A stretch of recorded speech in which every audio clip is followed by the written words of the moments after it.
Fala galera, beleza? Professor Alex aqui de Geografia, trazendo mais um vídeo para vocês, hein? Hoje nós vamos fazer resolução de exercícios de climatologia. Tranquilo, galera? Climatologia, vamos falar sobre o espaço, né, a atmosfera, suas dinâmicas climáticas, tranquilo? Certamente que a gente vai falar disso fazendo o exercício, né? Resolvendo o exercício. Lembrando, grande parte dos exercícios aqui, eles estão direcionados para quem vai prestar o concurso da SpaceX.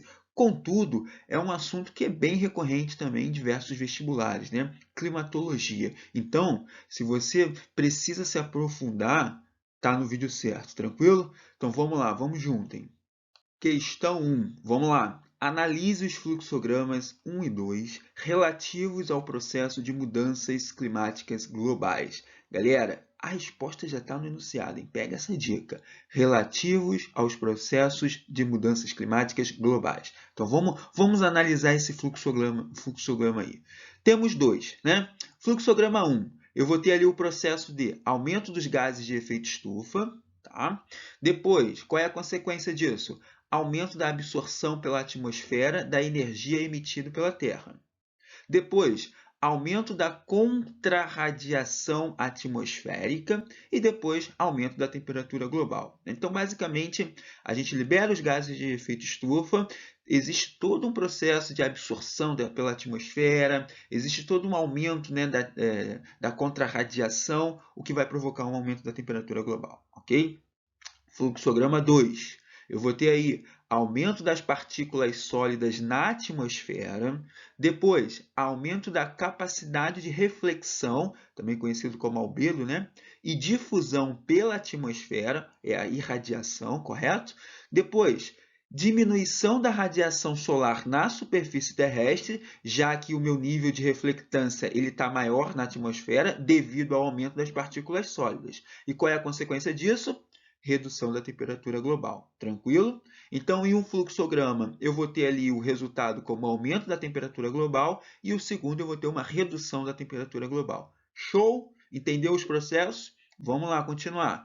A partir dessa análise, é incorreto afirmar que os dois fluxogramas, vamos lá, letra A, comprovam a ocorrência de alterações que, agindo simultaneamente na atmosfera, levam a resultados opostos?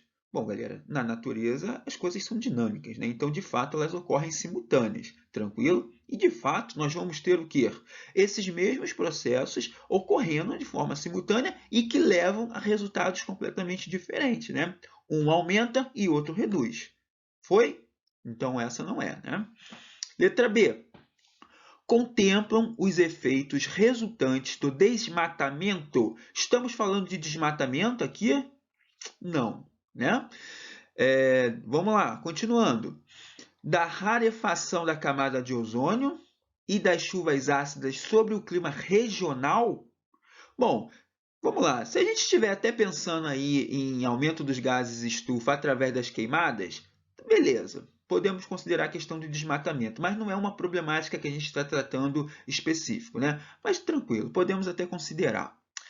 Depois, da rarefação da camada de ozônio, de fato, né, se a gente for entender que a gente tem uma diminuição da camada de ozônio a partir, né, da emissão desses gases poluentes, e aí essa intensidade da radiação ela passa com mais elevada, ok.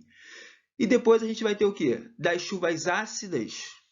Bom, não tá mencionando a questão das chuvas ácidas aqui, mas a gente sabe que pode ter como consequência, né, toda essa emissão na atmosfera. E aí eu tenho a formação quimicamente dessas chuvas. Ok. Agora, olha lá o finalzinho dessa frase. Sobre o clima regional. A gente está falando de clima regional? Não, galera, a gente está falando de mundo, a gente está falando de globo terrestre, estamos falando de algo global. Lembra que eu falei para você que a resposta está lá no enunciado? Olha lá, relativos aos processos de mudanças climáticas globais e não dinâmicas regionais, ok? Então tá aí o nosso gabarito, letra B. Questão 2. Observe atentamente os dois gráficos termopluviométricos e assinale as proposições verdadeiras. Galera, termopluviométrico, climograma, pluviograma, gráfico de chuva, temperatura, né? Enfim, é a mesma coisa, né? Basicamente, termopluviométrico, porque tem informação de temperatura e pluviometria, ok? Então, vamos lá. Dois gráficos que eu tenho e já consigo analisar bastante coisas diferentes, né? Primeiro é o volume de chuva. Embora eu tenha bons volumes de chuva nos dois gráficos, né? O 1 ele supera, então o 2 ele tem volume de chuva, mas é menor, tá? E olha que interessante, no gráfico 1 eu ainda consigo observar uma queda, né? Chega ali no mês de março, de maio, aliás, eu começo a ver uma queda nesse volume de chuva, tá? Bom, e a linha de temperatura também, né? É algo que chama bastante atenção até. No gráfico 2 eu tenho ali ó, uma oscilação muito grande. Isso significa o quê? Que a minha amplitude térmica ela é grande, né? Ela é alta. Anualmente falando, correto? Já no gráfico 1, eu observo que essa oscilação ela nem é tão grande assim, né? Ela varia muito pouco. Então vamos analisar as alternativas. Questão 1, né? No gráfico 1, a amplitude térmica anual é menor se comparar ao gráfico 2, pois a variação vai de 24 a 26 graus aproximadamente. Tá certo isso? Vamos ver ali? Olha o gráfico 1. De fato, né? A amplitude térmica é a oscilação entre a máxima e a mínima, né? De fato, eu tenho ali uma mínima de 24 e uma máxima de 26 aproximadamente. Se eu for traçar uma linha, eu consigo identificar exatamente isso. Tá? Então, perfeito. Né? Enquanto que no gráfico 2, lá, a minha máxima bate ali cerca de 25 graus, né? Enquanto a minha mínima está lá nos 12 graus. Então, a amplitude térmica no gráfico 2, anualmente falando, ela é muito maior. Ok? Então, a afirmativa 1 aí está correta. Depois, número 2. No gráfico 2, as chuvas, embora com total anual menor que no gráfico 1, são bem distribuídas ao longo do ano. Perfeito, né? A gente até comentou sobre isso. Embora os dois gráficos tenham volumes de chuva, o gráfico 1 supera em volumes milimétricos. Tá? E aí, olha que coisa interessante. No 2, eu tenho também essa regularidade que a número 2 ali está falando, né? Que são chuvas bem distribuídas ao longo do ano. Se a gente for analisar especificamente, eu considero ali o mês de junho o mês que mais choveu, talvez, né? Só que em todos os meses do ano eu tenho um volume de chuva que ele é muito parecido. Então, isso significa dizer que a gente tem um volume de chuva distribuído, né? Distribuído em todos os anos. Então, está correta a número 2. 4. Pode-se deduzir que os dados do gráfico 1 representam uma localidade no sertão nordestino, com clima semiárido? Lógico que não, galera. Qual é a grande característica do clima semiárido? É exatamente o que a gente vai chamar aí de quê? Escassez de chuva. Então, eu não tenho esse volume todo de chuva que está aí no gráfico 1. Né? Muito pelo contrário. Eu vou ter uma escassez de chuva e, mais do que isso, as chuvas elas não serão regulares durante todos os anos. Não é que eu não tenha chuva. Sim, eu tenho chuva, mas ela não vai ter uma boa distribuição em todos os meses do ano. Ok? Então, tem mês que chove mais, tem mês que não chove, tem um mês que chove um pouquinho, né? E não vai se apresentar dessa forma que é o gráfico 1. Então, a 4 está errada. 8. Os dados termopluviométricos do gráfico 2 permitem concluir que essa localidade tenha um clima subtropical. Perfeito. Maior amplitude térmica, volume de chuva bem distribuída, clima subtropical. Região sul do Brasil, abaixo do Trópico de Capricórnio. Fácil. É uma característica, galera, fácil do clima subtropical. É apresentar essa grande amplitude térmica. Beleza? Então vamos lá. 16. Os gráficos apresentados indicam que existe um clima tendendo a seco em um e alternadamente úmido e seco em 2. E aí, o que vocês acham? Sim ou não? Não, né, galera? É difícil dizer que a gente tem um clima tendendo a seco, né? Porque, como a gente disse ali na nossa análise, embora a gente tenha assim uma queda, né, no volume de chuva, no gráfico 1, chegando ali no mês de novembro, eu vou ter o quê? Novamente um aumento desse volume de chuva, né? Então, um clima tendendo a seco, não. Eu tenho um ciclo de chuva, basicamente falando, né? Agora, falar que ele está tendendo a uma seca, não, isso não existe, né? Isso não existe. Então, essa questão 16 aí, ela está errada.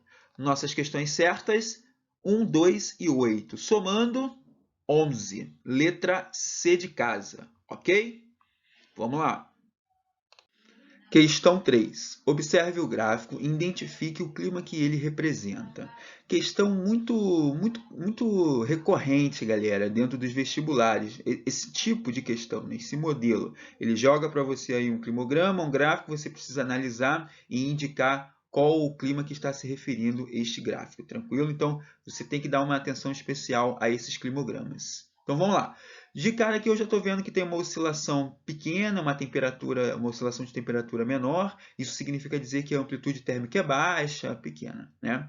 Depois eu já estou percebendo o seguinte, né? Os meses ali de junho, julho e agosto, basicamente começando em março, né? Março, junho e julho, eu tenho aí grande volume de chuva. Enquanto que dezembro, janeiro, fevereiro, eu tenho meu período de seca. Olha que coisa interessante. O meu dezembro, janeiro e fevereiro seriam os meus meses de seca. Isso significa dizer o quê? Que a gente está falando de um país que está no hemisfério norte, né? Onde eu vou ter o verão Onde que é o verão do hemisfério norte? Exatamente, no meio desse gráfico, né? Nos meses ali de junho, julho, correto? Que é exatamente os meses que têm os maiores volumes de chuva, ok? Enquanto que o meu inverno no hemisfério norte está ali, dezembro, janeiro, fevereiro, né? Então, isso significa dizer que eu tenho duas estações bem marcadas, ou a estação do verão e a estação do inverno. Tranquilo? Isso já é característica de um clima. Já matamos a questão aí. Por quê? Oscilação aí de temperatura menor, amplitude térmica baixa e duas estações bem marcadas. Estou falando de um clima tropical. Legal? Tropical. Fácil essa, né? Então eu já vou nas alternativas e já vou eliminar todas as outras que não são tropicais. Então já eliminei a C, a D e a E. Fiquei com a A e com a B, né? Vamos analisar elas então. Letra B, começando. Tropical úmido seco. Pode ser? Bom, a gente viu que tem estação úmida e tem estação seca também, né? Mas vamos ver ali. A continuação. Apresenta estações úmidas e secas alternantes. Será mesmo que elas se alternam? Verão, primavera, outono? Será mesmo que a gente tem uma alternância aí? Não, galera. A gente tem apenas duas estações bem marcadas, né? Bem definidas. Verão e inverno, e ponto final. É úmido e seco? É, mas está concentrada no verão e no inverno. Eu não tenho uma alternância de estações entre úmido e seco, ok? Acabou. Já matei a letra A, mas vamos ter certeza. Tropical de monções. Perfeito! O que é a monção? É exatamente, né, ter essas duas estações sendo definidas. E aí, claro, não vou me aprofundar, mas tem aí a monção marítima, tem a monção continental. Monção marítima é aquele momento de umidade, né, que joga ali o oceano. Monção continental é aquele ambiente, aquele centro de alta pressão, né, onde eu tenho ali uma temperatura elevadíssima e falta de umidade. Perfeito, até aí. Total de precipitação anual elevado. De fato, né? A gente tem sim, se a gente for considerar o total anual, e um regime pluviométrico que é caracterizado por apresentar um período seco definido. Apresenta um período seco definido? Sim, aonde? Está ali, ó, começando, né, mais ou menos ali em dezembro, a sua redução, atingindo o ápice em janeiro, aí fevereiro sobe um pouquinho, aí vai subindo, né? Março, abril e por aí vai. Então, questão correta, está aí nosso gabarito, letra A. Questão 4. A chuva é determinada em grande parte pela topografia, relevo, né? E pelo padrão dos grandes movimentos atmosféricos ou meteorológicos. O gráfico mostra a precipitação anual média, linhas verticais. Então, as linhas verticais que a gente está vendo aí no gráfico representam a precipitação, o volume de chuva anual. Em relação à altitude, as curvas, né? Essa linha curva que a gente está vendo aí. Em uma região em estudo. Então, tem um gráfico, né, que a gente tem informação basicamente aí de precipitação e, consequentemente, a informação de relevo. Mas tem uma informação que a gente precisa ficar atento, que é o quê? Aquela setinha lá em cima, ó, ventos oceânicos. Então, basicamente, está dizendo para a gente o seguinte, né, que a direção da seta que está indo para a direita, na minha perspectiva, a gente está indo o quê? Em direção ao continente. É como se o continente estivesse à direita e o oceano estivesse à esquerda. Conseguem entender isso, galera? Isso é importante, hein? Novamente, observem ali a direção da seta. Está indo para a direita na minha perspectiva. E aí, olha a informação abaixo. Ventos oceânicos. Ventos oceânicos indo em direção ao interior do continente. Legal? Agora pega mais uma característica aí que tu precisa saber. Esses ventos oceânicos, eles são carregados de umidade. Beleza? Umidade. Tá? Até porque você pode me perguntar assim, pô, professor, mas como é que você sabe que esse vento ele é carregado de umidade? Primeiro, ele está vindo do oceano. E outra coisa, a questão ela não joga para a gente aqui nenhuma informação de correntes marítimas, né? Se é quente ou se é fria. Então, subentende-se que a gente tenha ventos bastante úmidos. Bastante úmidos. Tranquilo? Então, vamos continuar. De uma análise ambiental desta região, conclui-se que, afirmativa 1, ventos oceânicos carregados de umidade depositam a maior parte desta umidade sob a forma de chuva nas encostas da serra voltada para o oceano. Galera, como que a gente chama essa encosta da serra voltada para o oceano? Ou seja, a parte que está para frente do oceano. Vamos chamar o quê? Tem um nomezinho técnico para isso, que a gente utiliza na geografia, que é barlavento. Barlavento é a encosta da montanha, né, do morro, voltado para o oceano. Enquanto que aquela outra encosta que não está apontada para o oceano, está apontada para o continente, nós vamos chamar de sotavento. Legal? Grave esses nomezinhos técnicos aí, hein? Anota. Então, vimos que a afirmativa 1 ela está correta, né? Até porque, olha que coisa interessante, esses ventos oceânicos carregados de umidade depositam a maior parte desta umidade sob a forma de chuva na encosta dessa montanha. Será que isso é verdade? Olha para o gráfico. Olha ali a encosta dessa montanha, que é exatamente ali onde a gente está vendo, tendo uma maior altitude, né? Que está ali representado até pelo 100, né? 100 milímetros por ano, né? Quer dizer, 100 milímetros vezes 10 por ano, né? Ou seja, chove bastante. E aí, olha que coisa interessante. Eu tenho uma concentração, sim, de chuva ali. Né? Tá muito claro isso para mim. Não sei se vocês estão conseguindo observar, mas eu tenho certeza que sim. Né? Olha ali o 100. Todas aquelas linhas verticais representam chuva. E aonde que elas estão localizadas? Na encosta dessa montanha. E aí é interessante, eu vou mais além. Que tipo de chuva é essa? Aquele tipo de chuva que é barrado por um relevo. Exatamente. São as chuvas orográficas ou também as chuvas de relevo. Acabou. Legal? Então, a afirmativa 1 está correta. Afirmativa 2. Como resultado da maior precipitação nas encostas da serra, bom, já confirmamos isso pela afirmativa 1, né? Surge uma região de possível desertificação do outro lado dessa serra. Como que é o nome do outro lado dessa serra? Sotavento. Perfeito, é o sotavento. E isso pode acontecer? Claro que isso pode acontecer. Por quê? Para o outro lado não vai passar a umidade. A umidade vai ficar toda retida aqui na porção barlavento. Enquanto que na região de sotavento, que é o oposto, que é a encosta da montanha voltada para o continente, eu vou ter um ambiente muito mais seco. Uau! Isso me lembra o quê? Exatamente. Planalto da Borborema, região nordestina do Brasil. Beleza? Então, a afirmativa 2 está correta. Afirmativa 3.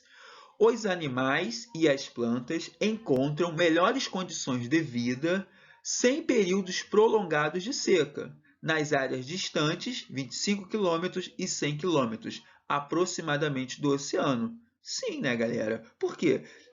É uma velocidade que a gente vai ter aí, é uma distância ideal, né? Até mesmo porque se a gente tem um prolongamento de seca, a vegetação, a fauna ou até mesmo a flora não vai resistir. E eles precisam de recursos para sobreviver, assim como o ser humano também, né? Por isso que no sertão nordestino a gente tem vários problemas relacionados à água, né? Então, questão 3 também está correta. Tá? Então, nosso gabarito aí, letra E. 1, 2 e 3 corretas. Beleza? Tranquilo? Questão 5. No planisfério acima, no caso aqui do lado, né, estão assinaladas as áreas que representam. Então tá ali, ó. Eu tenho umas manchas pretas nesse meu mapa, tá? Bom, interessante essas manchas pretas aí. Eu já até identifiquei o que que são, mas vamos analisar ali. O que que essas manchas pretas elas vão representar? Letra A, intensa exploração vegetal? Não, até porque se tivesse uma intensa exploração vegetal, eu teria o quê? A floresta amazônica ali já tendo uma manchinha preta. Mas eu já olho daqui que na floresta amazônica não tem, na região norte do Brasil não tem. Tá? Então já descarto. Letra B.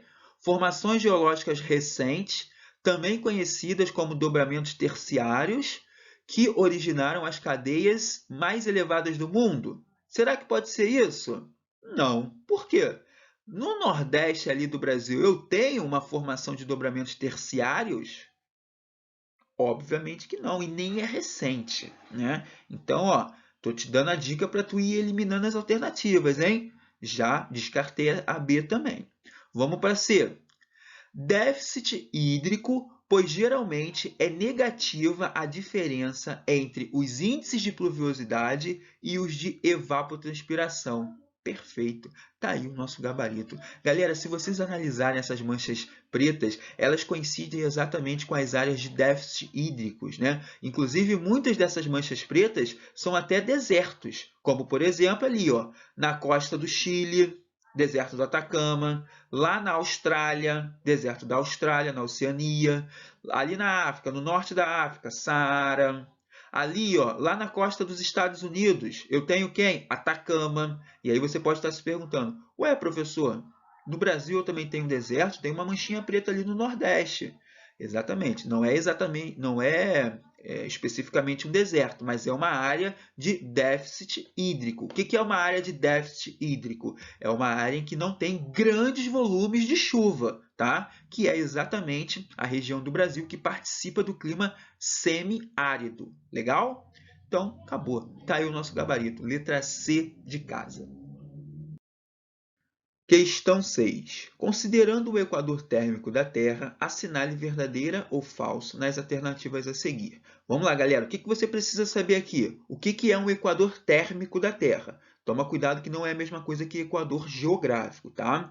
Equador térmico, nós vamos entender como uma linha que une os pontos cujas temperaturas médias são as mais elevadas do globo, beleza?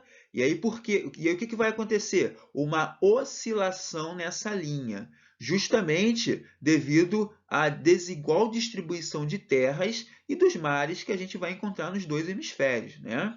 O equador climatológico ele não coincide exatamente com o geográfico, tá? Então, o equador térmico, ou também conhecido como equador climatológico, ele não representa exatamente o equador geográfico. Aí, o que é o equador geográfico, então, professor? É exatamente aquela linha imaginária que vai dividir o quê? O globo no meio, né? Acima, hemisfério norte, abaixo, hemisfério sul. Ué, e o que é o equador térmico, então? Nada mais é do que uma linha, né, que vai ligando os pontos de temperaturas mais elevadas, a depender da estação do ano. Então, por exemplo, no hemisfério norte, eu estou passando ali pelo verão.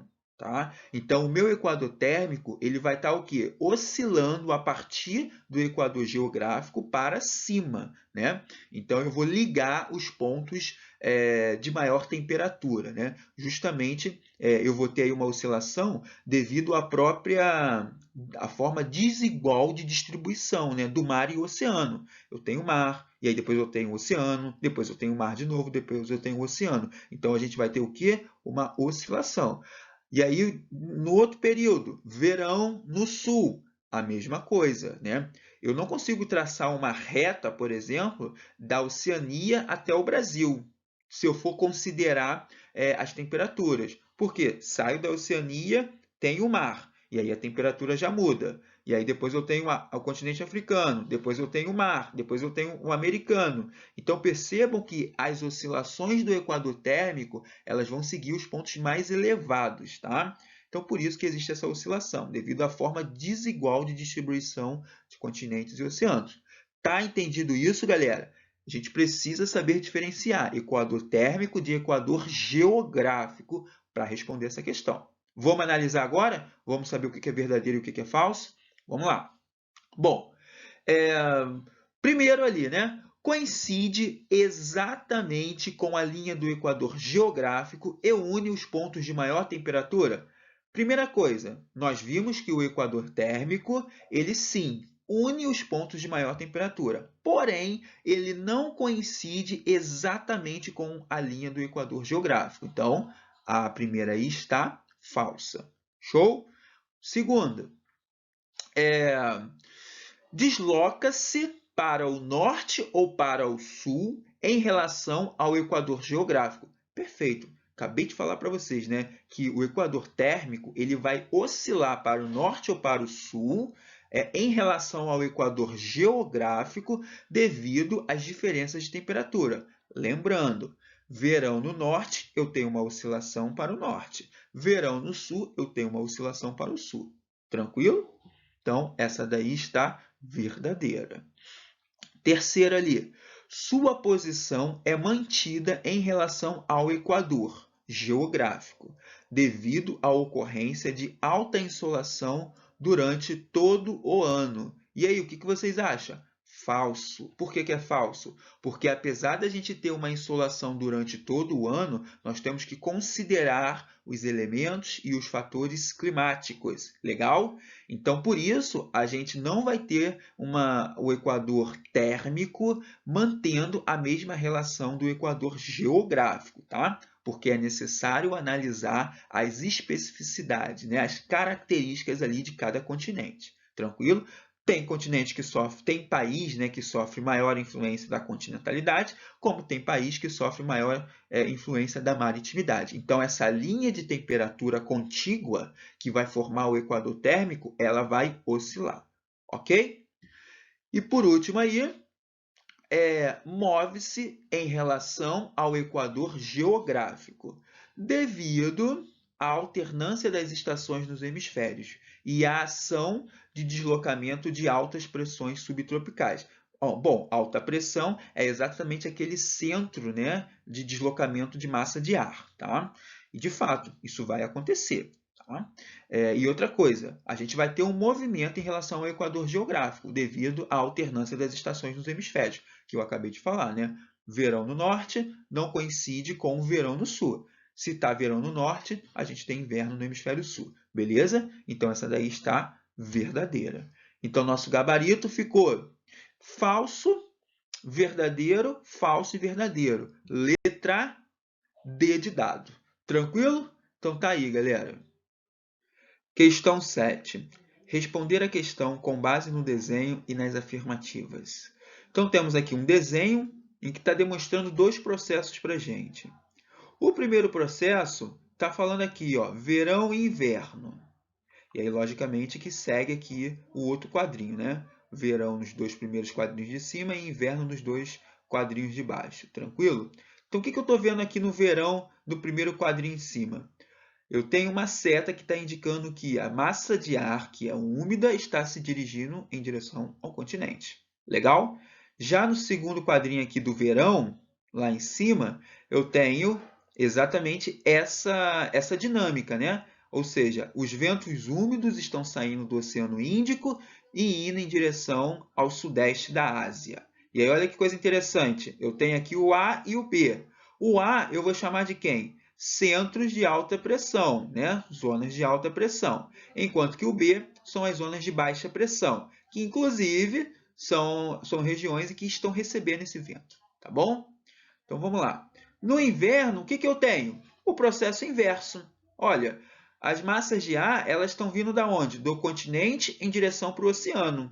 No primeiro quadrinho aqui embaixo, eu consigo observar isso, né? Certamente que são massas de ar o quê? Secas, sem umidade. E isso volta a acontecer no sudeste da Ásia.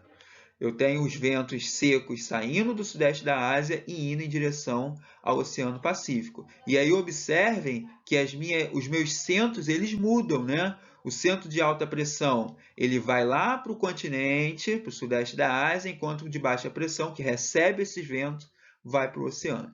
Tranquilo? Isso aqui, galera, já é característica de um clima, hein? Que a gente vai chamar de clima tropical monsônico. Inclusive, foi um clima que a gente já estudou aqui, hein? Vamos lá analisar as afirmativas agora. As afirmativas a seguir relacionam-se aos movimentos da atmosfera assinalada nos desenhos. Então, a gente já entendeu qual é a dinâmica ali. Vamos ver se as afirmativas aqui correspondem. Afirmativa 1. São ventos sazonais. São ventos sazonais, né? Inverno e verão, tem um período para acontecer. Responsável por períodos distintos de chuva no verão e seca no inverno, regulando a cultura do arroz. Perfeito, né? No verão eu tenho chuva, porque eu tenho as massas de ar úmida vindo do oceano, e no inverno eu tenho seca, justamente porque eu tenho as massas secas vindas do continente. Tá? E é interessante que, de fato, a gente tem esse tipo de produção da cultura do arroz, né? Sobretudo ali nesta região do sudeste da Ásia, na China, mais especificamente. Na Índia a gente vai encontrar um pouquinho também. Então, a afirmativa 1 está correta. Afirmativa 2. São ventos monsônicos. Pô, acabamos de falar, né, do clima tropical monsônico, que tem exatamente essa característica. Então, está correto. Direcionado pelas diferenças de pressão atmosférica existente entre o oceano e o continente. Exatamente, né? Devido a essa diferença no centro de pressão da atmosfera, ora está no continente, né? Ora está no mar, eu crio essa dinâmica de chuva e seca, tranquilo? Então, a afirmativa 2 também está correta. Afirmativa 3. No inverno, as chuvas são reduzidas em função do deslocamento do centro de alta pressão. Realmente, né? O centro de alta pressão ele se desloca para o mar, direcionando os ventos de uma zona ciclonal para as zonas de alta pressão. Não, ao contrário, né? A gente vai ter aí um deslocamento do centro de alta pressão para as zonas de alta pressão? Não, vai ser o contrário, né? Eu tenho aí um deslocamento, sim, de alta pressão para baixa pressão. Não tem um deslocamento de alta pressão para alta pressão. Então, a afirmativa 3 está errada. 4. Além de soprar no sul e sudeste asiático, além de soprar no sul e sudeste asiático, esses ventos são comuns na costa oeste do sul da África, contribuindo para a formação do deserto da Namíbia. E aí, o que você acha? Não. O que vai favorecer esse deserto são as correntes marítimas. É um outro fator climático também de grande relevância, tá? Então, nosso gabarito aqui, afirmativas em 1 e 2 correto, letra A. Ok? Questão 9. Responder a questão com base no mapa que representa a localização de cidades hipotéticas e nas afirmações a seguir. Então tá lá, galera. Temos um mapa e temos as respectivas cidades, né? A, B, C, D e E. Cada qual está localizada em uma região do continente que tem características, né, semelhantes ou diferentes. Vamos analisar as afirmações ali.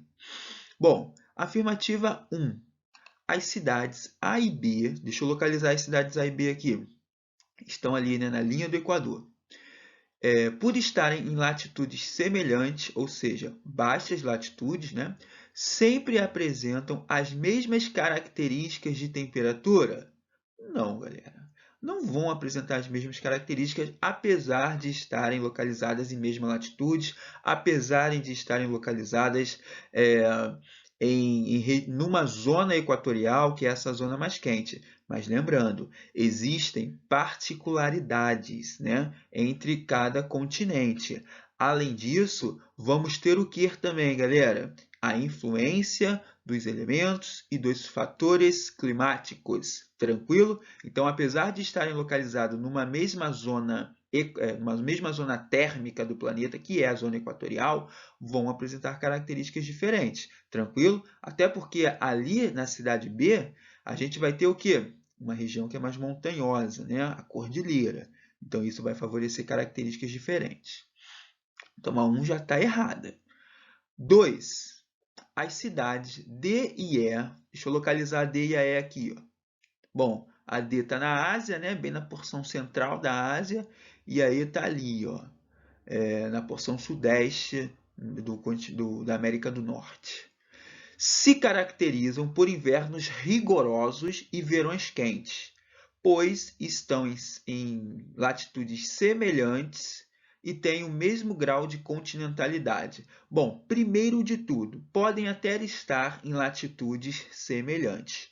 Contudo, não apresentam invernos rigorosos, tá? Não vão apresentar. Invernos rigorosos teriam que estar um pouquinho mais acima, né? Bem mais acima, na verdade, a posição da cidade, em latitudes maiores, que eu quero dizer, tá? E outro ponto, não tem o mesmo grau de continentalidade. O que é a continentalidade? É aquele fator climático que vai influenciar o clima da região a partir do distanciamento do oceano. Bom, a gente está verificando aqui que a cidade D ela é mais interiorana dentro do continente do que a cidade E. Então, certamente, a cidade D, sim, vai sofrer um grande grau de continentalidade, enquanto que a cidade E vai sofrer um menor grau e, consequentemente, vai sofrer um maior grau da maritimidade, que é o oposto da continentalidade, correto? Então, a 2 aí também está errada. Vamos ver a 3. As cidades C e A, deixa eu localizar aqui C e A. Localizei, né? A está ali na linha do Equador e a C está lá no norte, lá na Rússia, basicamente. Quase que Rússia ali, na Sibéria, por ali. As cidades C e A, apesar de estarem em altitudes semelhantes, será que estão em altitudes semelhantes? Será que estão no mesmo relevo? Apresentam características climáticas diferentes, enquanto que a cidade A é a mais quente e úmida que a C. Bom, tá correto, galera. Se a gente for pegar um mapa de relevo, né, de altitude do continente africano e da Ásia também, a gente vai verificar que eles estão na mesma proporção de altitude. Tranquilo?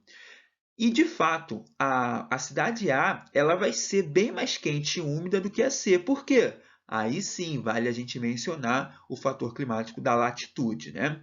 Enquanto a cidade A ela recebe radiação solar o ano todo, consequentemente, a gente vai ter uma maior taxa de umidade, ok? Enquanto que na cidade C, a gente tem o quê? Aquele clima bastante rigoroso, com seu inverno rigoroso, né? Que é o clima polar e tudo mais. Tranquilo? Então, a afirmativa 3 está correta. Afirmativa 4.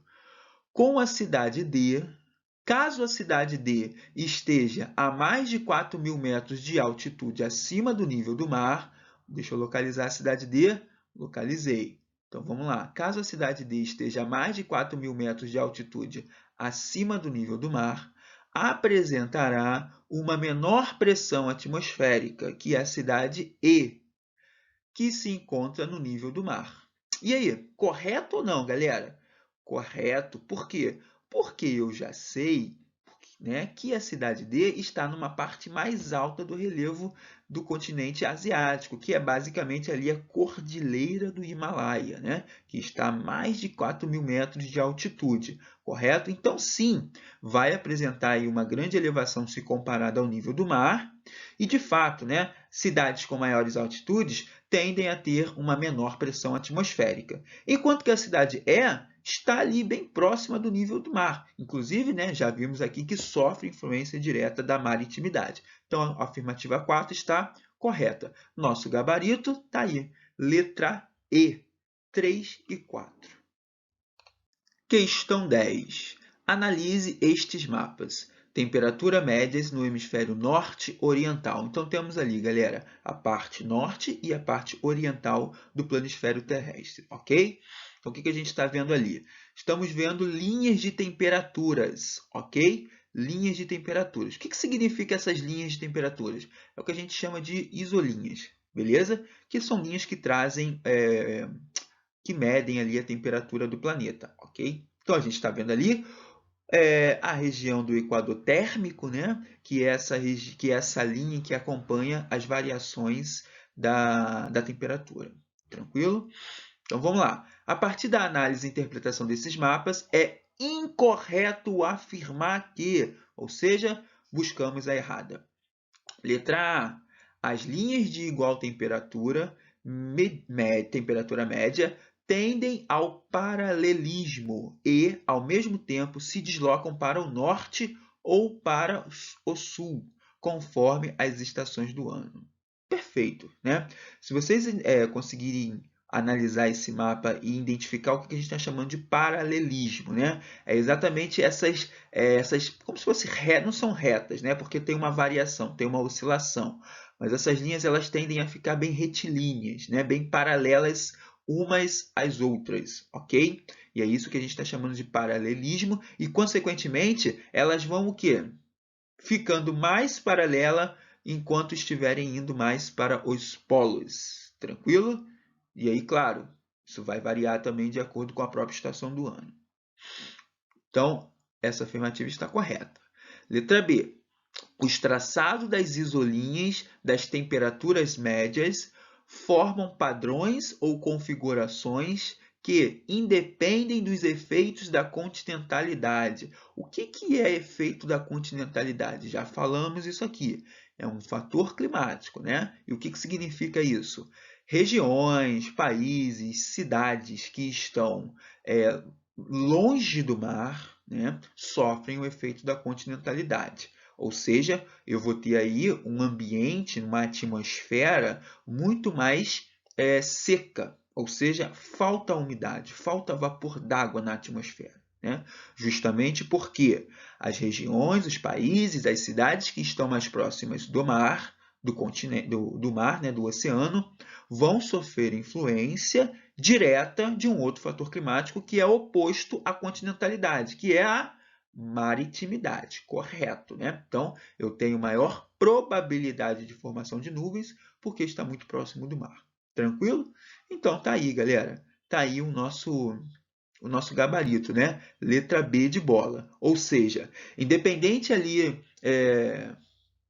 independente dos efeitos da continentalidade, a gente vai ter os traçados, na verdade, a gente não vai ter esses traçados das isolinhas seguindo esses padrões, correto? Então, nosso gabarito, letra B de bola. Todas as outras alternativas, elas estão corretas. Tranquilo? Então, galera, vou finalizando por aqui. Obrigado pela atenção e até a próxima.